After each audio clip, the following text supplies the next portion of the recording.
This is me, César. I am in Lausanne. This is me, César. I am in Toronto. Distance between both of us. Lausanne, Toronto, 6,403 kilometers.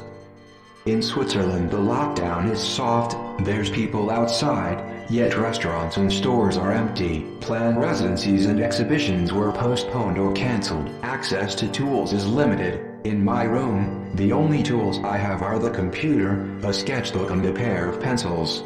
In Canada, the measures are more severe, a rarefied atmosphere is felt, the tension is palpable from day one. My participation in galleries had to be suspended, although virtual spaces for art are booming. Inspiration somehow turns towards the dystopian aspect, and it is irremediable not to think about how it will affect us in the future. If everyone worked remotely, there would be no cruises, theme parks, or movie theaters. But the practices that satisfy leisure do not cease to exist. Cinema and music will benefit since their virtual presence is ubiquitous and streaming is the most natural for young people. We will have to solve the problem of approaching the mood, temperature and overall atmosphere of an exhibition remotely.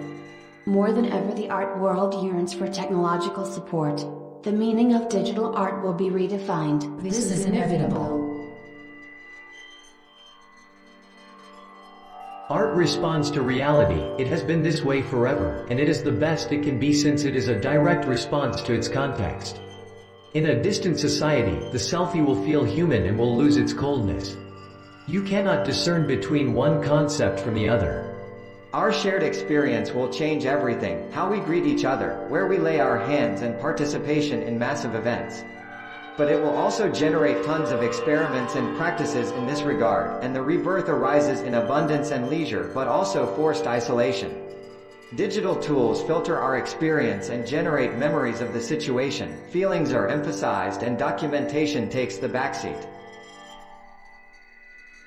Recently I've been doing a lot of posters, and typography and paintings to keep me busy, playing tons of video games and watching movies, in order to veer away from the void.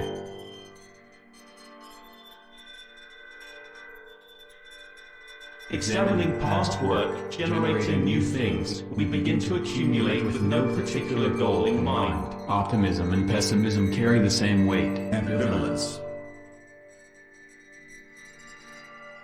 Living outside our home in Mexico, distance is always present. Perhaps, time has forced us to train mentally for distance. We have artificially created bridges to simulate closeness. We have been discussing a fair amount around this exceptional situation, and some subjects that concern us are: How could a physical painting or sculpture projected on the wall emotionally impact the viewer? What without that material sensation gives us? The smell, the light, the perception of textures of a specific moment.